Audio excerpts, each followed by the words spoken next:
बिस्मिल्लाहिर्रहमानिर्रहीम। आज हम शुरू करने वाले हैं जनाब Punjab prevention of hoarding act 2020। अब सबसे पहले इसमें जो टर्म बार बार इस्तेमाल होनी है वो है होर्डिंग। तो इसका जो टाइटल है उससे मुराद ये है कि पंजाब में आपने ज़ख़ीरा अंदोज़ी को रोकने के लिए एक कानून बनाया गया था 2020 में। ठीक हो गया, यानी कि इसका जो पर्पज़ है, जो प्रीएम्बल है, जैसे कि सभी लॉज़ का होता है, जो प्रीएम्बल वो बता रहा होता है कि इस लॉ को बनाने के पीछे ऑब्जेक्टिव क्या था। तो सिंपल सा ऑब्जेक्टिव है prevention of hoarding in respect of certain articles, यानी कि जो मुख्तलिफ़ चीज़ों की होर्डिंग है या ज़ख़ीरा अंदोज़ी है जो इसके स्केड्यूल 1 और इसका जो सेक्शन 2 है उसमें लिख दिया गया है कि जनाब ये वाली चीज़ें आप जो है इसको अगर आप होर्ड करेंगे या इनकी ज़ख़ीरा अंदोज़ी करेंगे तो आप एक ऑफेंस कमिट करेंगे। और इस कानून को बनाया गया था जो कोरोना वायरस पेंडेमिक था या कोविड-19 के दौरान, ये जो एक एमरजेंसी की सिचुएशन थी उसमें क्या किया था, लोगों ने बहुत सारी चीज़ों को क्या कर दिया था, एक ज़ख़ीरा अंदोज़ी करना शुरू कर दी गई। उसको रोकने के लिए एक कानून बना था 2020 में जिसको हम होर्डिंग एक्ट के नाम से जानते हैं। इसका जो सेक्शन 1 है वो short title extent and commencement है। शॉर्ट टाइटल इसका जो है वो the Punjab prevention of hoarding act 2020 है और इसकी एक्सटेंट पूरे पंजाब की हद तक है और ये come into force at once, यानी कि पूरे का पूरा ये जो एक्ट है ये एक ही साथ लागू हुआ है। इसका कोई पार्ट जो है वो लागू नहीं हुआ, ये पूरे का पूरा एक्ट ही एक साथ ही लागू हुआ है। डेफिनेशन जो है क्लॉज सेक्शन 2 इसके साथ डील करता है।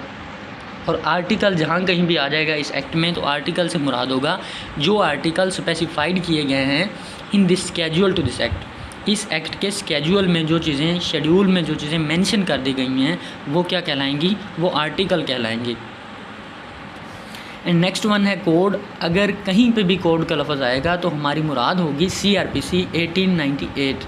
And dealer means any person, trader, partnership, firm,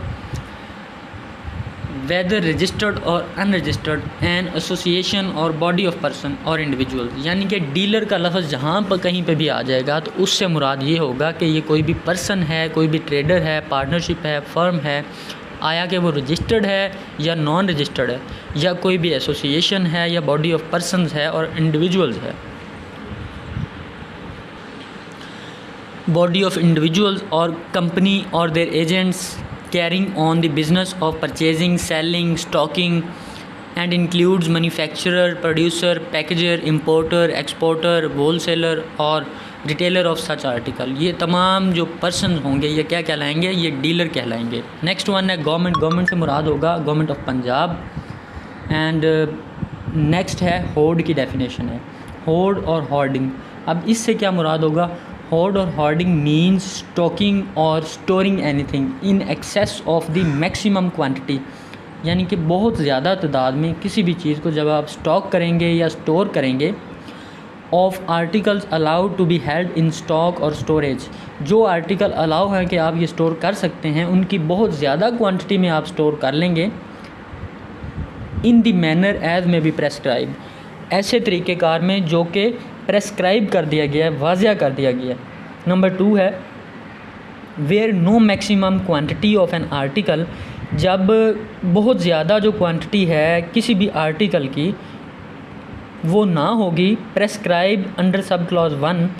horde और होर्डिंग शैल मीन, अगर तो वो जो क्लॉज 1 में क्वांटिटी बता दी गई है वो नहीं है, उससे भी ज़्यादा है क्वांटिटी या उससे कम क्वांटिटी है, तो फिर क्या होगा, फिर होर्ड और होर्डिंग मीन्स शैल मीन स्टॉकिंग और accumulation of article without offering such article for sale, यानी कि कोई भी ऐसा स्टॉक करना है किसी ऐसी चीज़ को जिसको आप सेल के लिए पेश ना करें।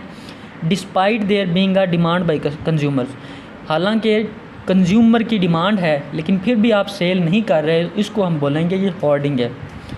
And officer mean a deputy commissioner defined under the Punjab Civil Administration Act 2007 or such other officer as may be authorized by the DC in this behalf। अब जो ऑफिसर की टर्म इस कानून में कहीं पे भी आएगी तो उससे मुराद DC होगा या उसके बिहाफ पे कोई भी जो पर्सन अपॉइंट किया जाएगा उसको हम बोलेंगे ये ऑफिसर है। Prescribe mean the prescribe by the rules. And third one है ऑफेंस ऑफ होर्डिंग। अब कोई भी डीलर जो है any dealer who is found to hoard any article shall be guilty of an offence punishable with simple imprisonment up to 3 years and fine equivalent to 50% of value of the articles involved in this case। अब कोई भी dealer, उसमें simple ये कह रहे हैं कि जनाब अगर कोई भी डीलर है वो कोई भी आर्टिकल जो है उसको होर्डिंग में पाया जाता है, उसकी होर्डिंग में मुलव्वस होता है, तो वो क्या करेगा, वो ऑफेंस एक करेगा और उस ऑफेंस की जो है उसको सज़ा दी जाएगी, वो है 3 साल तक कैद है और इसके साथ जुर्माना है जो उस आर्टिकल जो उसने होर्ड किए हुए हैं, ज़ख़ीरा किए हुए हैं, उनका 50% तक हो सकता है, उस वैल्यू का 50% तक जुर्माना हो सकता है। And the value of the articles for the purpose of sub section 1 shall be determined in the manner as may be prescribe. और उन आर्टिकल्स की जो ज़ख़ीरा अंदोज़ी में मुलव्वस थे उनकी जो वैल्यू होगी वो डिटर्मिन की जाएगी जैसी रूल्स में लिख दिया गया है कि इस तरीक़ेकार को अडॉप्ट किया जाएगा, वही तरीका जो है फॉलो किया जाएगा। नेक्स्ट है सेक्शन नंबर 4 है power to search for and seizure of article. अब आपने कोई भी जो आर्टिकल है उसको या तो सीज़ करना है या फिर उसको आपने सर्च करना है कि आया कि इस जगह पे कोई भी आर्टिकल जो है वो मौजूद है या नहीं है होर्डिंग के हवाले से। तो फिर ये किसके पास पावर होगी, व्हेन एन ऑफिसर। अब ऑफिसर से क्या मुराद है, DC. When an officer has reasonable grounds to suspect either upon information from anyone और ऑन हिज ओन। जब कभी भी ऑफिसर को कोई रीज़नेबल या तो ख़ुद से सस्पेक्ट है, शक है, डाउट है, उसको ख़ुद से इंफॉर्मेशन मिलती है या वो अपने तरीके से पता जाके करता है, दैट ये कि there has been a contravention of any provision of this act, कि इस एक्ट की खिलाफ वर्जी हो रही है कहीं पे, ही में after recording in writing the grounds of his suspicion, वो अपनी तमाम जो ग्राउंड्स हैं उस सस्पिशन की उनको लिखेगा, इंटर एंड सर्च, और फिर उस जगह में दाखिल होगा और उसको सर्च करेगा विदाउट एनी वारंट, बग़ैर किसी वारंट के, any place where a dealer keeps or is for the time being keeping, जहाँ कहीं पे भी कोई डीलर रख रहा होगा या उसने कोई चीज़ रखी होगी, कोई भी आर्टिकल, कोई भी अकाउंट, रजिस्टर और any other related to items और थिंग, जो उन आर्टिकल्स के रिलेटेड जितनी भी आइटम्स या थिंग्स होंगी वो उसको अगर शक होता है कि यहाँ पे पड़ी हैं तो वहाँ पे ऑफिसर जाके सर्च कर सकता है और उसको सीज़ भी कर सकता है। अब क्लॉज 2 है upon entry in and search of A premises under subsection 1। अब उस जगह के एंटर होने के बाद और उसको सर्च करने के बाद, upon entry in and search of premises under subsection 1, subsection 1 के बाद, if articles are found at such premises, अगर जो है उस जगह पे जो आर्टिकल्स हैं वो found at such premises in contravention of any of the provisions, और ये साबित हो जाता है कि वहाँ पे आर्टिकल्स मौजूद हैं जो इस कानून की खिलाफ वर्जी कर रहे हैं, तो फिर क्या होगा, the officer shall immediately seize the same and prepare a detail report.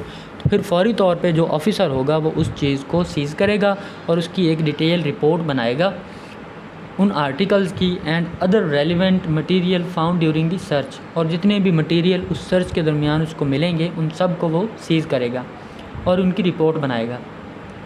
Third one है the provision of the code shall not be applicable on search and scissor under this act, और इस एक्ट की जो provisions हैं वो search and seizure पे,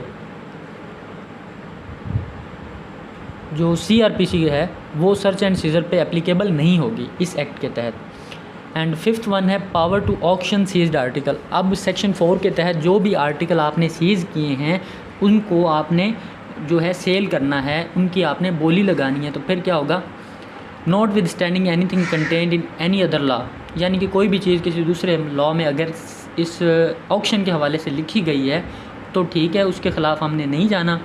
otherwise क्या होगा, दी ऑफिसर में सेल दी सीज्ड आर्टिकल अंडर सेक्शन 4, तो सेक्शन 4 के तहत उन आर्टिकल्स को जो ऑफिसर होगा वो सेल करेगा by auction in the manner as may be prescribe, बोली के ज़रिए से वो तरीक़ाकार अडॉप्ट करेगा जो लिखा गया है। The proceeds collected under sub section 1, अब जो भी जो बोली के बाद प्रोसीड कलेक्ट होंगे वो क्या करेगा, shall be deposit in A profit bearing bank, तो किसी भी प्रॉफिट बेयरिंग बैंक में वो जो रकम होगी वो डिपॉजिट कर दी जाएगी account in the national bank of Pakistan.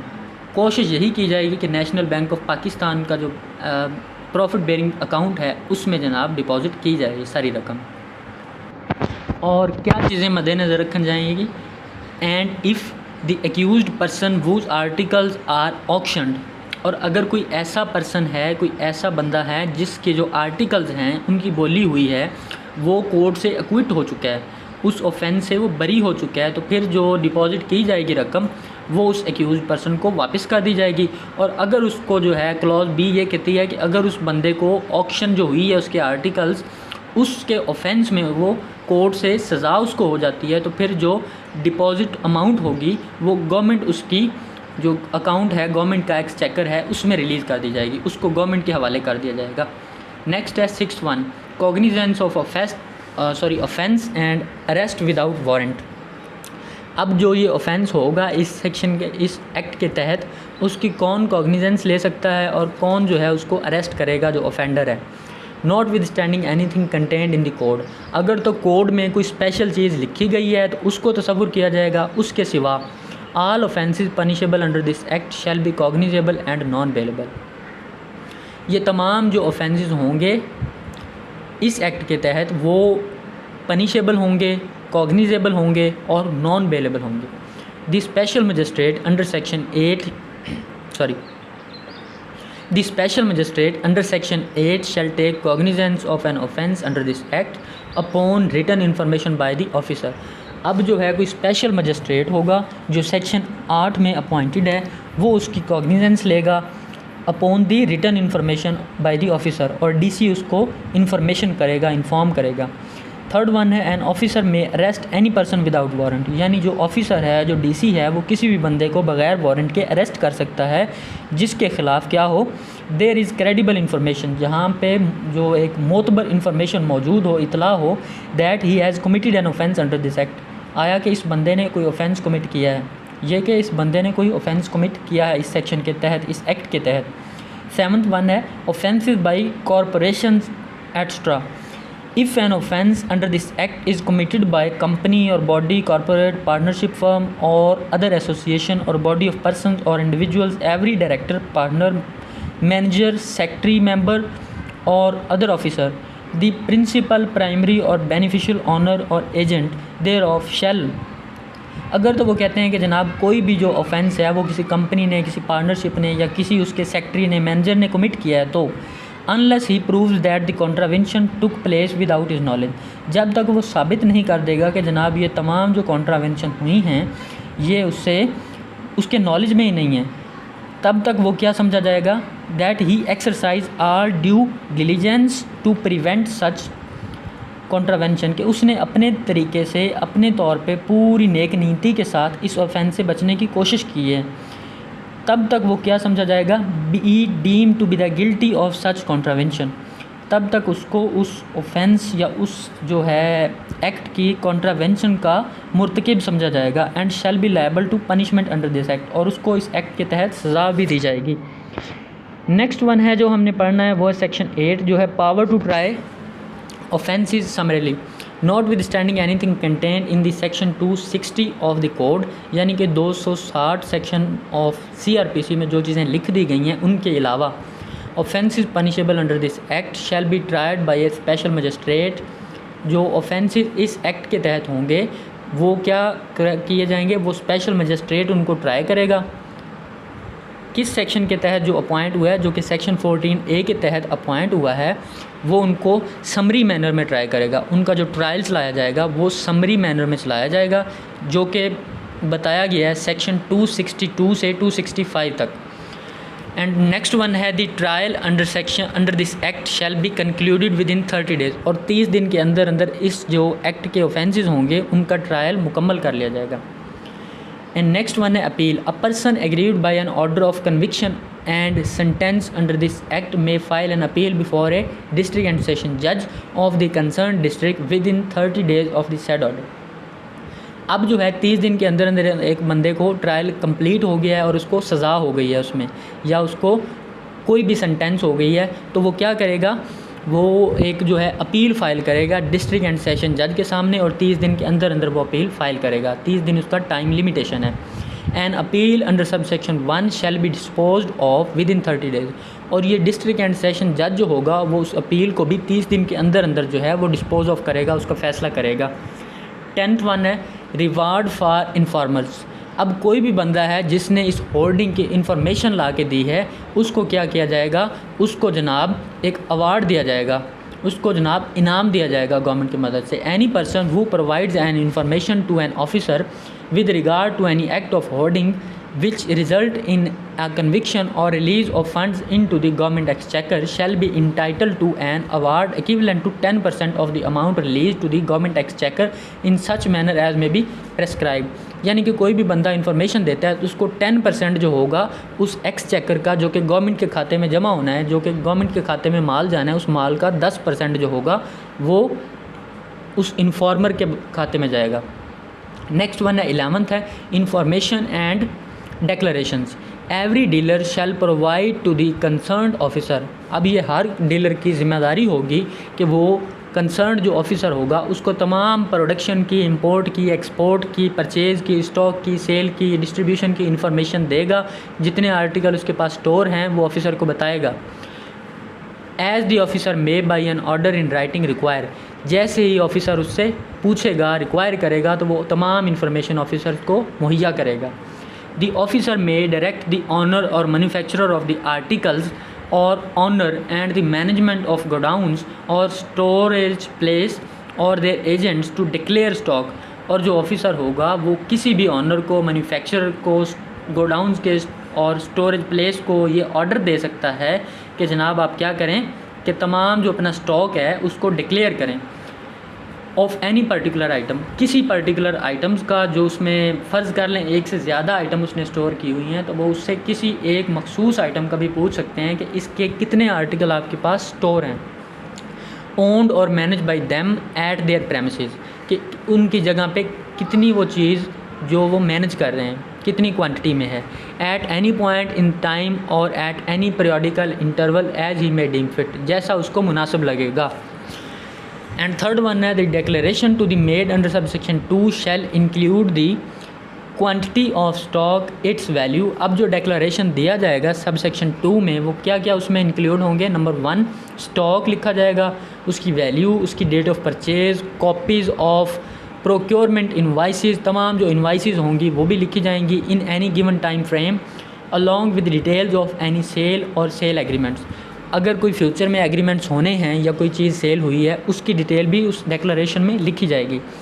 4th one है दी ऑफिसर में वेरीफाई द स्टॉक। अब ऑफिसर के पास डिक्लेरेशन तो पहुंच गया, अगर वो सेटिस्फाइड नहीं होता तो फिर उसको क्या करेगा जनाब, जाके मौके पे उसको वेरीफाई भी कर सकता है तमाम चीज़ों को।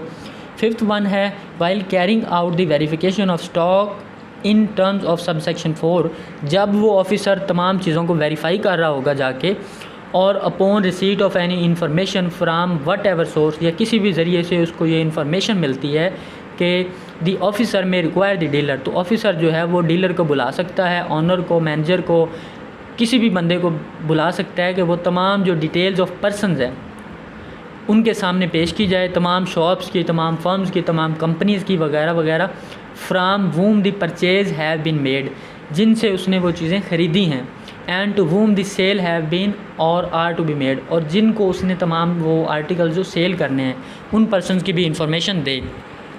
अब सेक्शन 12 है offences in respect of false reporting and failure to disclose information.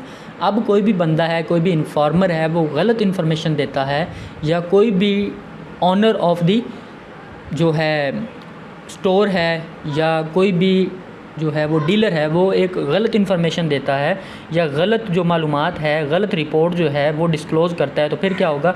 Any dealer और ऑनर ऑफ गोडाउंस और स्टोरेज प्लेस और देयर मैनेजमेंट और agent who fails to provide information or give fake or false information with regard to any of its items or details under section 11, or provides information of contracts, agreements or arrangements found to be fake or false, or otherwise found to be involved in speculative dealings or market manipulation creating artificial, false or misleading appearance with respect to the price of market of the articles. अगर कोई भी बंदा है वो किसी किस्म की भी गलत इन्फॉर्मेशन देता है या वो मैनिपुलेशन ऑफ मार्केट प्राइस में मुलविस है या किसी भी तरह की वो एक जो है मिस रिप्रेजेंटेशन में मुलविस है, तो वो क्या होगा, shall be guilty of an offence punishable, तो वो एक जुर्म का मुर्तकब होगा जिसकी जो सज़ा होगी वो क्या होगी, इम्प्रिजनमेंट अप टू 3 ईयर, जिसको 3 साल तक सज़ा दी जाएगी,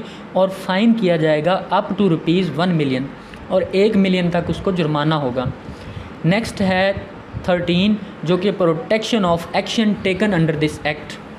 नो सूट, यानी कि अगर कोई भी एक्ट जो ऑफिसर करेगा इस एक्ट के तहत तो उसके ख़िलाफ़ किसी भी किस्म का कोई सूट नहीं होगा, किसी किस्म की कोई प्रोसिक्यूशन या other legal proceeding shall not lie against any person of anything done in good faith. अगर कोई भी ऑफिसर है वो गुड फेथ में इस एक्ट के तहत कोई एक्ट करता है तो फिर उसके ख़िलाफ़ कोई सूट, कोई प्रोसिक्यूशन या कोई भी लीगल प्रोसीडिंग नहीं चलेंगे, except as provided in this act, माँ सिवाय इस सूरत हाल के कि नो सूट और other legal proceeding shall lie to challenge any proceeding under this act on any ground. ये सिंपल सी चीज़ें हैं कि कोई भी जो सूट होगा या कोई भी लीगल प्रोसीडिंग होंगी वो क्या कर सकती हैं, शैल लाई टू चैलेंज, उनको आप चैलेंज कर सकते हैं any proceeding under this act on any ground, वो भी आप चैलेंज नहीं कर सकते।